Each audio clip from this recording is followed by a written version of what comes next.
The double bind is the constant battle between the conscious mind and the protection of the unconscious mind.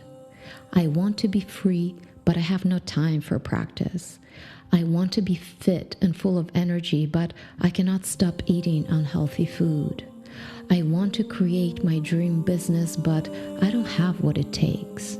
Self-pressure or guilt pushes you to change, while the comfort zone and the gravity of your past hold you back.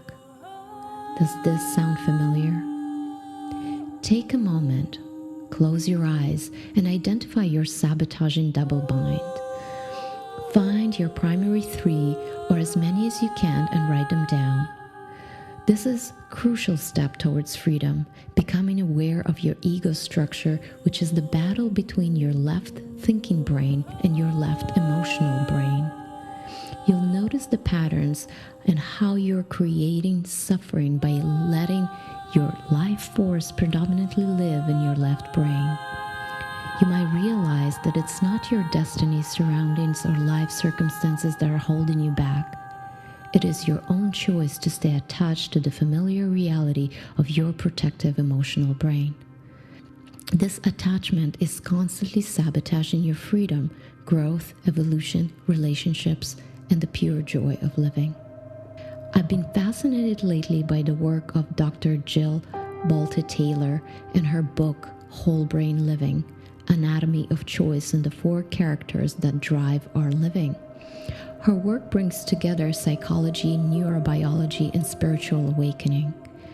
I'm going to describe right now the 4 characters of our brain so you have a better picture. Character 1 is the thinking part of our left brain.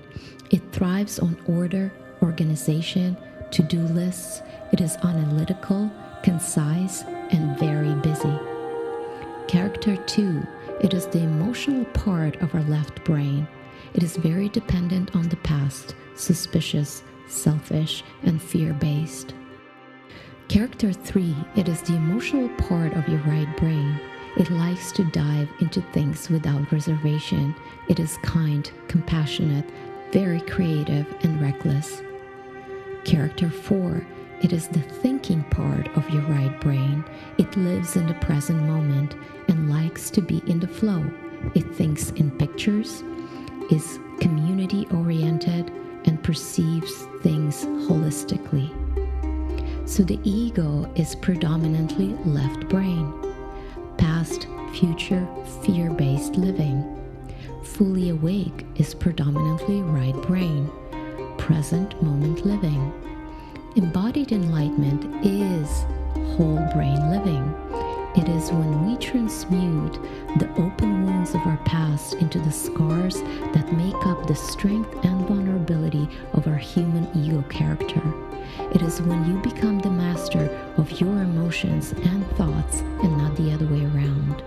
It is when you choose to live predominantly from the freedom of your right brain, plugged directly into the cosmic field of the universe, manifesting your direct intuition and knowledge through the left brain, which results in universal love in action.